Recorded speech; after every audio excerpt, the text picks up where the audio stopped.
Olá! Hoje no Papo com o Especialista o tema é alergia.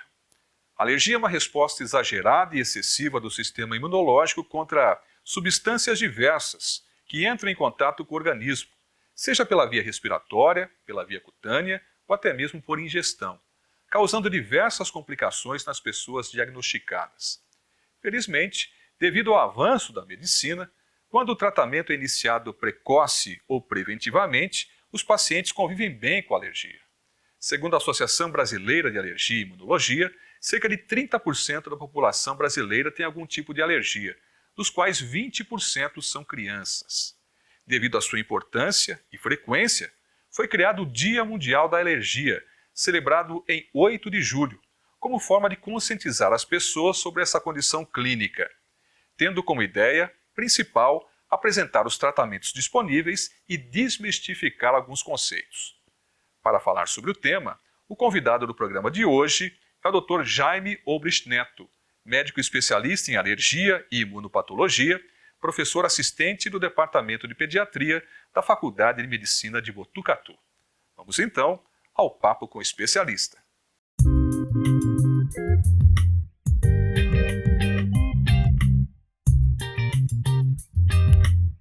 No nosso serviço, nós atendemos, recebemos pacientes com as diversas formas de manifestações alérgicas.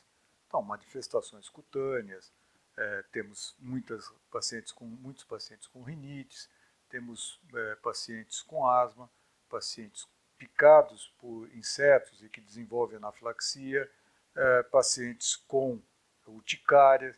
Então, são as várias modalidades que nós podemos chamar assim de alergia, as várias formas, nós temos no nosso ambulatório.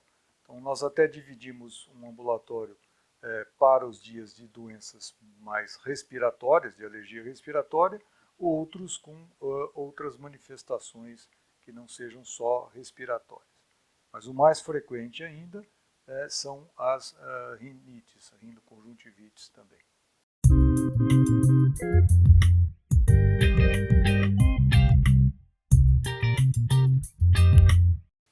As alergias elas têm manifestações diferentes. Então, as alergias cutâneas vão ser manifestações diferentes das alergias respiratórias, mas em essência elas têm em comum o fato de terem prurido, coceira, né? Isso é muito comum em todas elas. Uma simples irritação por um produto que você colocou pode causar um desconforto, pode causar até mesmo uma certa coceira, mas ela não tem o mesmo tempo de duração e a mesma especificidade que tem a alergia pensada como uma resposta a um antígeno, a alguma coisa contra a qual eu desenvolvi uma resposta alérgica porque eu já entrei em contato com ela.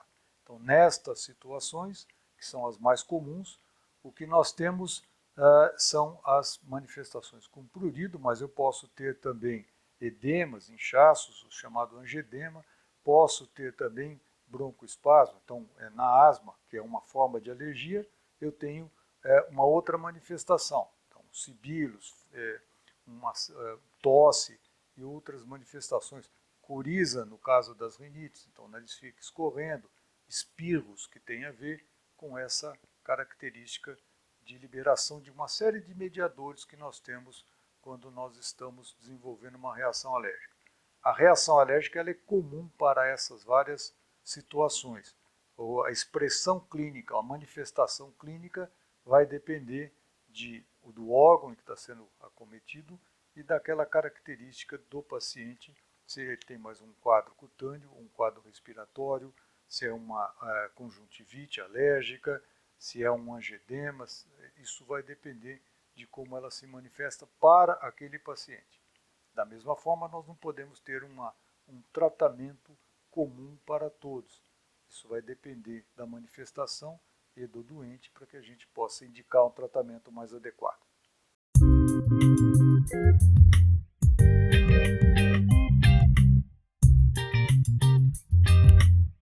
A alergia alimentar é uma preocupação bastante grande e vem crescendo essa preocupação e as manifestações elas estão cada vez mais frequentes nos ambulatórios, nos serviços de alergia ou nos prontos-socorros. E, embora nós tenhamos cadastrado 18 alérgenos principais, alimentos que devem fazer parte dos rótulos dos alimentos quando eles estão presentes, para evitar que as pessoas alérgicas a eles entrem em contato e tenham reações mais graves, nós devemos lembrar que, potencialmente, qualquer alimento poderia causar alergia. O que nós temos que distinguir é que essas alergias clássicas por alimento, elas vão ter manifestações bem definidas e não devem ser confundidas com intolerância ou um excesso. Eu comi um excesso de um alimento e aí eu tenho alguma manifestação, não necessariamente isso é alérgico. As manifestações alérgicas às alergias alimentares principais que nós vemos são por leite, alergia à proteína do leite de vaca, ovo, nós temos também por trigo, temos alergias por soja, e aí aos diferentes produtos como, por exemplo, crustáceos. As pessoas muitas vezes não sequer foram à praia e acabam desenvolvendo, quando comem camarão, por exemplo, algumas manifestações que não estão necessariamente relacionadas ao camarão. Existem algumas reações que são cruzadas aí. Mas esses alimentos que são tidos como os mais alergênicos, eles são suficientes para a maioria dos nossos pacientes evitarem, quando sabido que tem uma alergia, eles, ao lerem o rótulo, e isso é extremamente importante, eles evitem esses alimentos. Mas, toda vez que eu tiver o uso, ingestão de um alimento, e eu tiver dúvida se aquele alimento ou não foi o causador daquela reação, devo procurar investigar sem necessariamente suprimir o alimento. Salvo se for uma reação muito grave. Tive um quadro de anafilaxia, não vou ficar tendendo a usar aquele alimento que supostamente seja o desencadeador. Mas uma reação que não tenha causado maiores problemas. Eu vou lá suspender esse alimento, isso cria uma série de problemas. Nós já tivemos situações no ambulatório em que a criança veio e ela só comia arroz, porque era a única coisa que a mãe achava que a criança não ia desencadear a reação. E não tinha nada a ver os outros produtos que ela estava evitando. Então, a mesma coisa no caso do leite, não confundir alergia à proteína do leite de vaca com a intolerância à lactose. Então, não tenho a alergia à lactose. Eu não tenho enzimas suficientes para esse açúcar, a lactose. Então, eu posso ter manifestações que são bem diferentes do que eu tenho quando eu tenho uma alergia realmente à proteína do leite de vaca.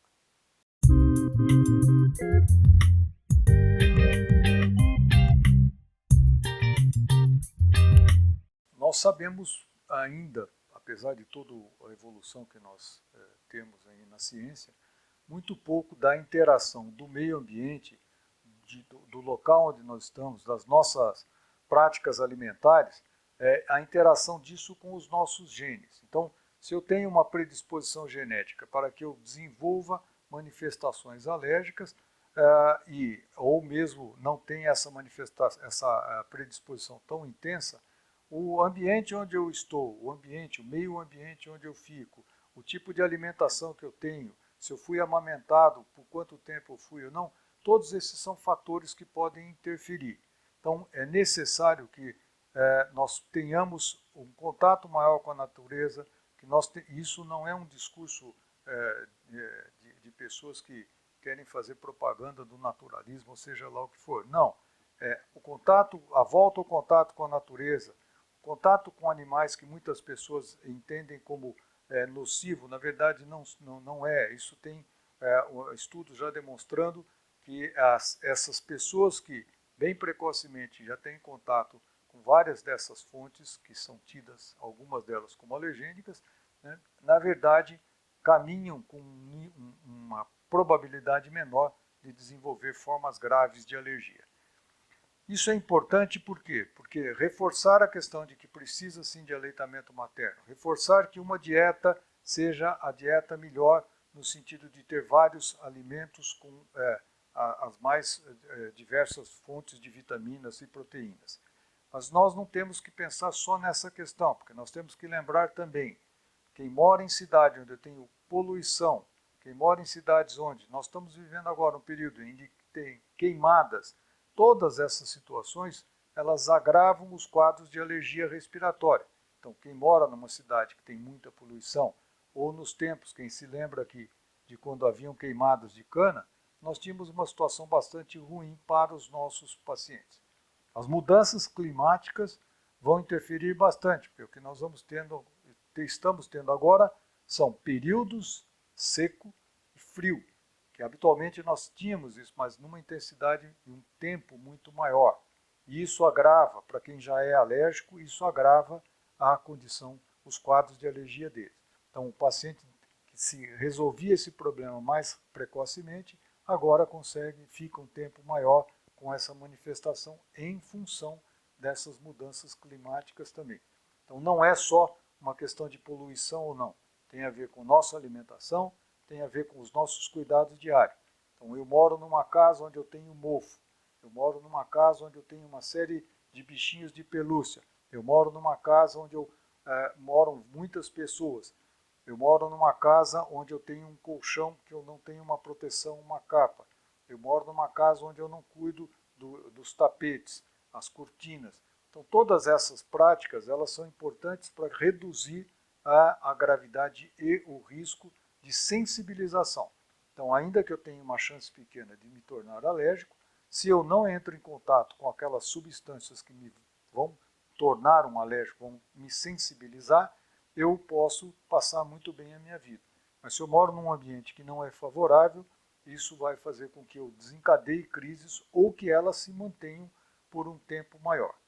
Parece simples, mas é um pouco difícil imaginar que uma família que tenha uma criança alérgica e que ela tenha uma situação social em que ela não possa fazer as reformas no quarto, a reforma no ambiente, o que às vezes é proposto, é um pouco difícil. Então nós também vamos ter que aprender a conviver com essa alergia e controlá-la. Muitas vezes isso é muito importante para que a qualidade de vida desse paciente seja mantida, para que ele não tenha grandes prejuízos.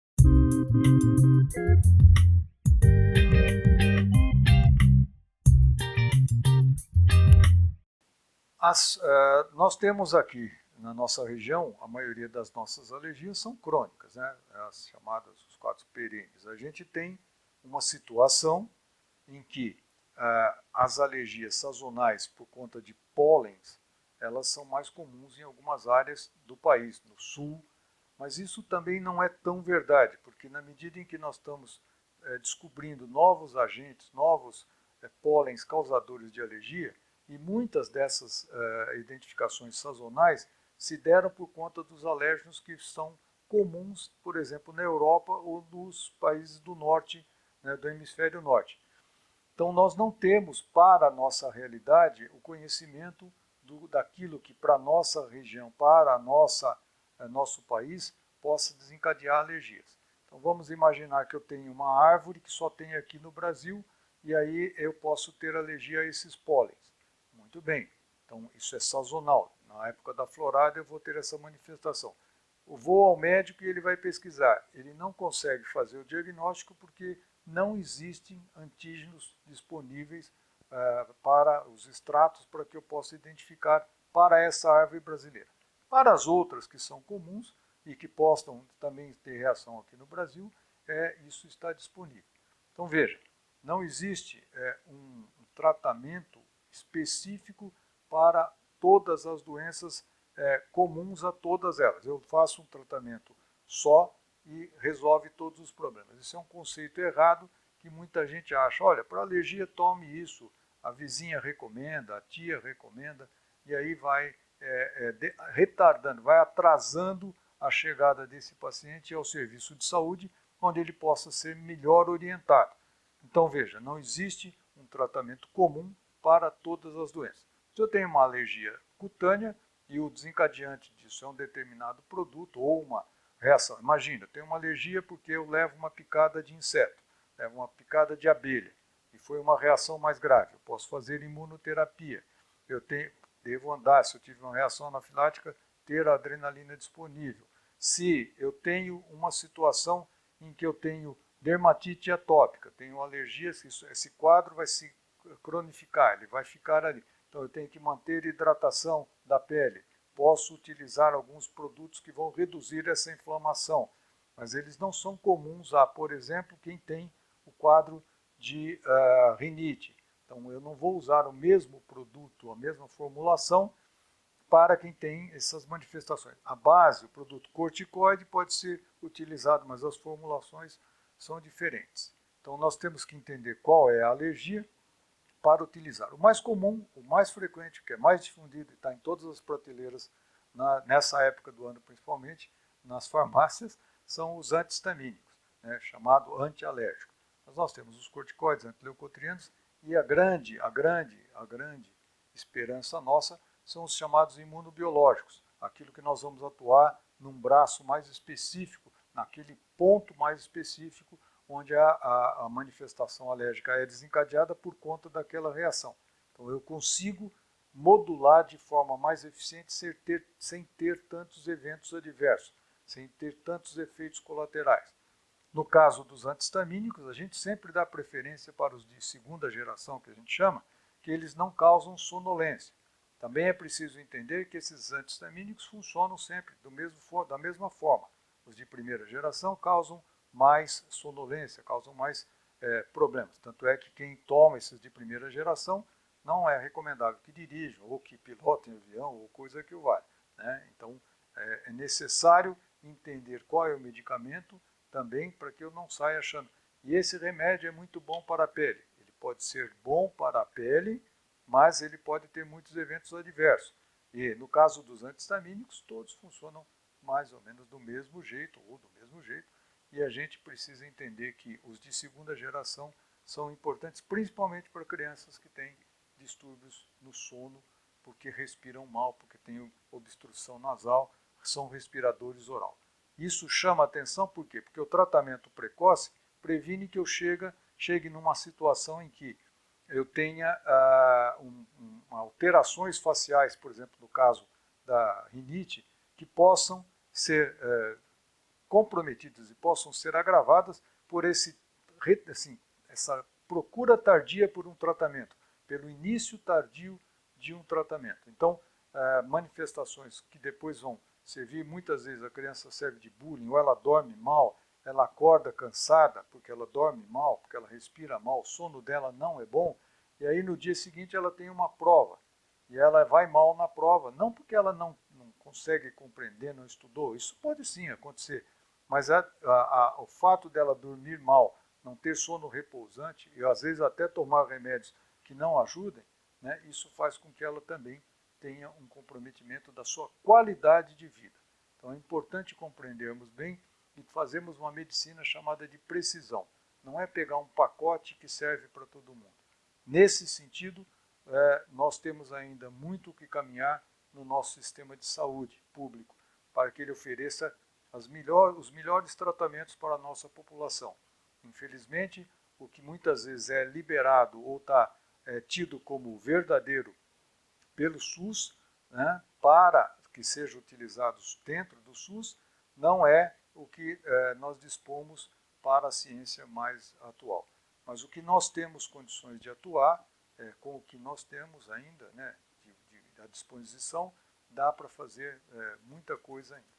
Não se esquecer de que os pacientes com quadro respiratório devem necessariamente receber vacinas. Então, as vacinas, elas são importantes porque num paciente alérgico, imagina alguém que tem um quadro respiratório, a mucosa dela, parte da narina está lá irritada, e ele ainda pega lá uma infecção viral, e ele vai ter um agravamento disso. Ou ele tem asma, e ele vai ter um comprometimento mais severo desse quadro por uma infecção viral, por influenza, chamada gripe, ou mesmo Covid.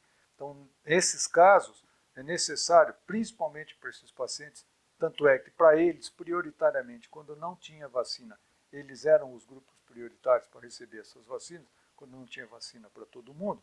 Então, esses grupos devem necessariamente receber vacina sempre. todos devem receber vacina. As vacinas que estão à disposição para a população, todas são importantes. Então, meio ambiente é importante, cuidados com a vida das pessoas é importante, o tratamento tem que ser individualizado, não pode ser uma coisa comum para todo mundo. Pedir para as pessoas trocarem colchão ou travesseiro é uma não realidade, porque isso tudo tem custo. Num estudo realizado aqui em Botucatu, nós tivemos em que se investigava fungos em travesseiros. O fato de ter comprado travesseiros novos, já se via que quando comprava o travesseiro e procuravam fungos, tinham fungos lá dentro já. Então, essa situação é uma situação que nós devemos entender. Posso proteger, colocar uma capa, né? Uma pergunta muito comum é, no meu tratamento da alergia, lá, tenho que tirar os meus animais de estimação? Tem muitas mães que querem dar um fim no gato, no cachorro, e ela chega lá assim, esperando, a esperança de vida dela é que nós possamos dizer, olha, ele tem uma alergia ao cachorro, ao gato, e aí ela daria doaria esse animal, faria assim. Isso não precisa ter essas avaliações e não necessariamente deve ser feito dessa forma. Aliás, eu não recomendo que seja feito dessa forma, até porque existe uma história clássica de um famoso alergista americano que atendia uma família altamente, muito rica, e que depois de pesquisar na criança, ele descobriu que a criança estava sensibilizada com o alérgeno do gato e, conversando com a mãe morava num apartamento grande, enorme, mas tinha 7 gatos.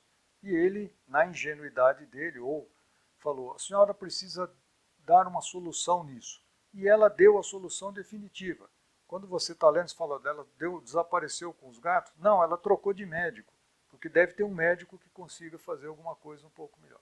Então nós precisamos compreender a dinâmica familiar para que a gente possa atuar também. E muitas vezes o cachorro lá é o único amigo, é o único ser vivo que passa a tarde com a criança lá. Precisamos entender essas coisas para não fazermos iatrogenias.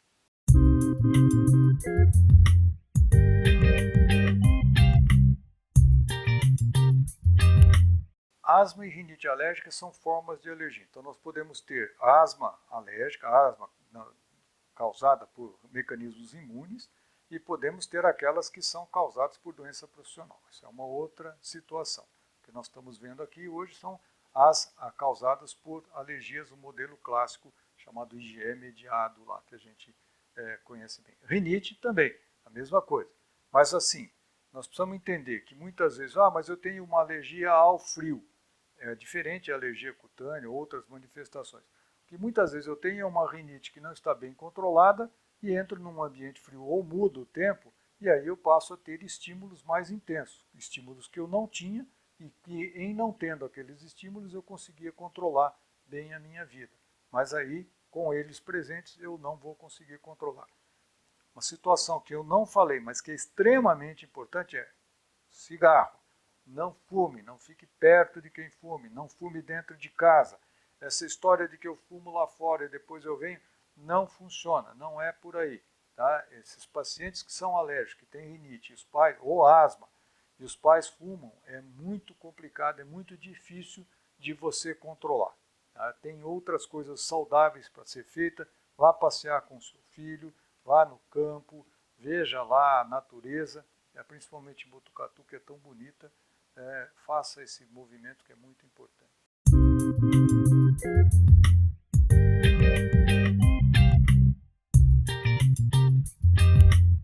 Existem alguns clássicos que você vê as pessoas falando, né? O ar-condicionado é não posso utilizar ar-condicionado. Essa é a história do frio que eu acabei de dizer. Então, na história do frio que eu acabei de dizer, se eu não estou controlado, um ar-condicionado extremamente frio vai, sim, agravar minha resposta. Não que vai me tornar alérgico, mas lembrar que no ar-condicionado nós temos um problema, que é o ar fica seco também, retira a umidade. Então você tem mais um fator agravando aí esse quadro. Então, posso utilizar? Sim, com critério e moderação, sem problema nenhum. Posso ir à praia se eu sou atópico, alérgico?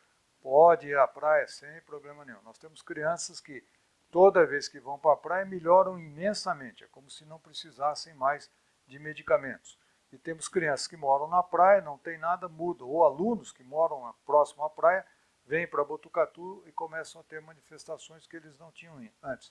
Então, o ambiente em si é extremamente importante também para que eu possa me sensibilizar, tendo já um patrimônio genético que me vá conduzir para isso. A sensibilização vai fazer com que eu depois manifeste esses quadros alérgicos. Alergia é uma doença crônica que eu preciso ter controle sobre ela.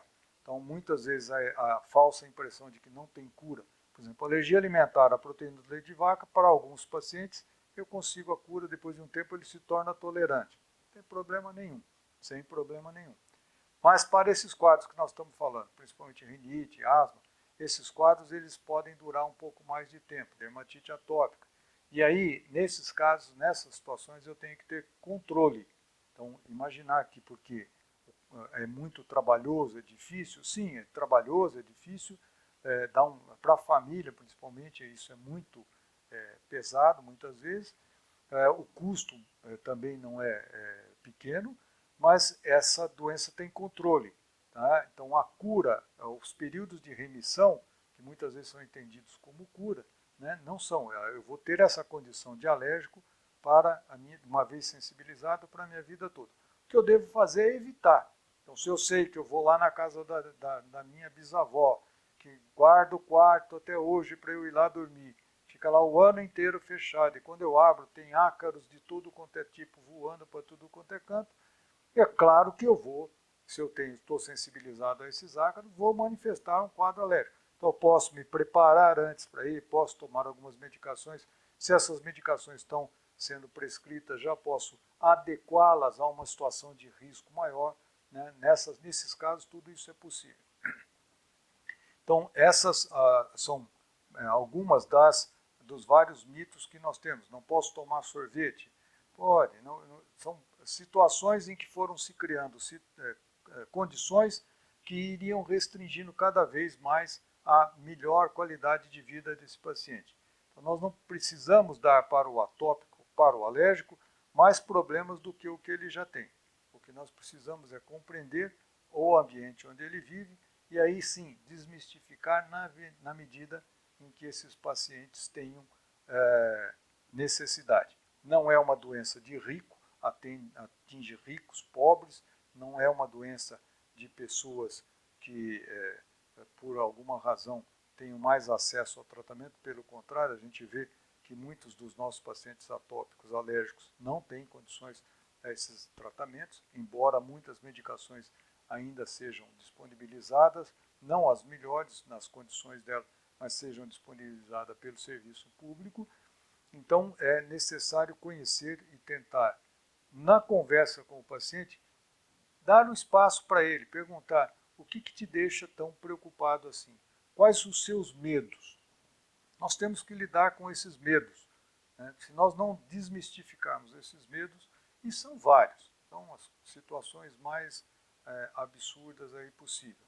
Desde o animal que ela resolve tirar, o alimento que ela tira e tudo isso. Coisas mais simples, como controlar o ambiente com o cigarro, controlar a alimentação com uma alimentação mais variada, manter aleitamento materno, vacinas, isso tudo torna-se muito mais importante. Bom, dentro dos principais, os mais comuns mitos aí que a gente ouve, são esses aí. Não posso colocar o pé no chão que eu estou sempre espirrando. Se o chão está extremamente frio, é possível que o ambiente esteja frio também. E aí cai naquela situação que eu disse, de que se eu tenho uma... Imagina você raspou a sua pele, você fez um raspão, você não é alérgico nem nada. E você vai tomar banho. Aquilo lá arde, porque a água está caindo ali. Se ela for mais quente ou mais fria, esses estímulos você vai perceber que eles são diferentes. Então, se para essa nossa pele, nossa mucosa, de quem é atópico, de quem é alérgico, funciona mais ou menos como se eu estivesse irritando ela ali. Ela está sempre irritada, ela está preparada para reagir. E ela reage para alguns de uma forma maior ou mais intensa e outros de uma forma mais branda, que muitas vezes passa despercebida. Então o alérgico nem sempre é o alérgico grave. Você tem as várias graduações aí. Agradecemos a participação do Dr. Jaime Obrist Neto aqui no Papo com o Especialista. Até a próxima. Tchau, tchau.